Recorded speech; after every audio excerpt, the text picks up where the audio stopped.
आज पाण्यामध्ये मी पापड भिजवून बनवली इम्युनिटी भरपूर वाढवणारी रेसिपी, ज्याच्यामध्ये भरभरून असे प्रोटीन्स असतील आणि मुलं खूप आवडीने खातील आणि स्वतः मागून खातील. तर त्याच्यासाठी आपल्याला एका बाउलमध्ये सगळ्यात अगोदर 4 टेबलस्पून किंवा 4 चमचे बेसन पीठ घ्यायचे किंवा तुम्हाला किती प्रमाणात बनवायचे त्याच्यानुसार बेसन पीठ घ्यायचं.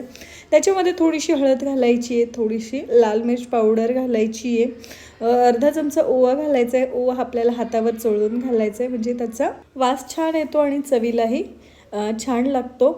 मुलांना किती प्रमाणात तिखट आवडतं त्याच्यानुसार मिरचीचं प्रमाण कमी जास्त करू शकता. त्याच्यानंतर याच्यामध्ये आपल्याला थोडं थोडं पाणी घालून याचं एक बॅटर तयार करून घ्यायचं आहे. याच्यामध्ये अजिबात गाठी राहायला नको, एकदम स्मूथ असं बॅटर करायचं आहे आपल्याला.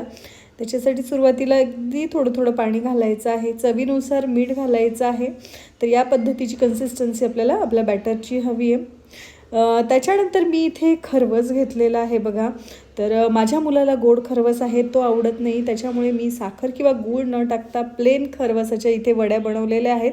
मला काहीही करून माझ्या मुलाला खरवस खाऊ घालायचा होता, त्याला गोड आवडत नाही, म्हणून मी एक इथे ट्रिक वापरली आणि ही रेसिपी माझ्या मुलाला प्रचंड आवडली.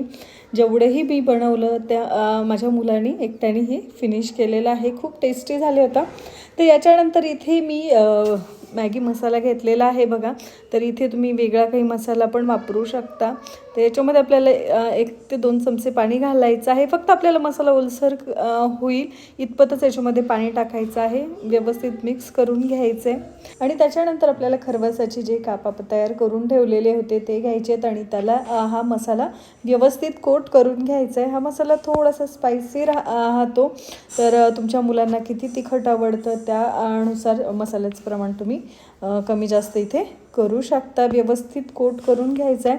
जर तुम्हाला तुमच्याकडे खरवसाचे काप नसतील तर तुम्ही याच्याऐवजी इथे पनीर सुद्धा वापरू शकता, त्याच्यातून पण भरपूर प्रमाणात आपल्याला प्रोटीन्स भेटतात.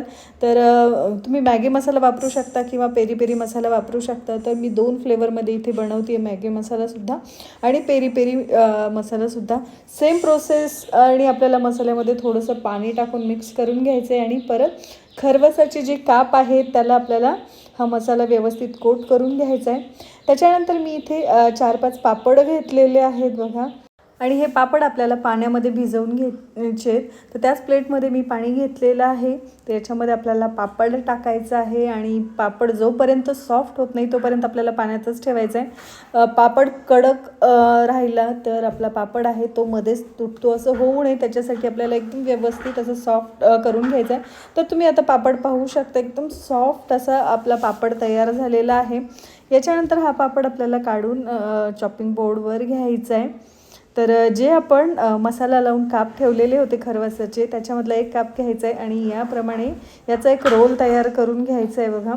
तर तुम्हाला 2-3 प्रकारे रोल कसा करायचा हे मी दाखवलेलं आहे. तर या पद्धतीने पूर्ण एका पापडामध्ये तुम्ही रोल करू शकता किंवा मग एका पापडाचे तुम्ही या पद्धतीने 2 पार्ट करून सुद्धा रोल बनवू शकता. तर याच्यामध्ये आपल्याला खरवसाचा जो काप आहे तो ठेवायचा आहे आणि या पद्धतीने याला रोल करून घ्यायचं आहे.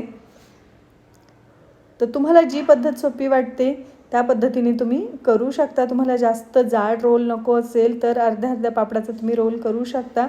तर मी तिसरी मेथड या पद्धतीने केलेली आहे बघा. तर ही सगळ्यात सोपी आणि छान पद्धत आहे, रोल एकदम छान होतो. तर या पद्धतीने आपण रोल तयार करून घेतलेले आहे. त्याच्यानंतर आपण जो बेसन पिठाचा गोळ तयार करून ठेवलेला होता त्याच्यामध्ये आपल्याला हा पापडाचा रोल टाकायचा आहे आणि पूर्णपणे बेसन पिठाने आपल्याला हे कवर करून घ्यायचं आहे. जर तुम्हाला हे मिक्सचर आहे ते पातळ वाटलं तर थोडंसं बेसन पीठ टाकून घट्ट करू शकता.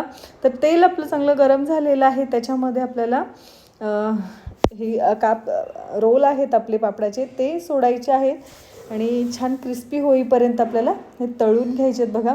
दोन्ही साईडने आपण हे तळून घेतलेले आहेत, छान गोल्डन रंग आलेला आहे.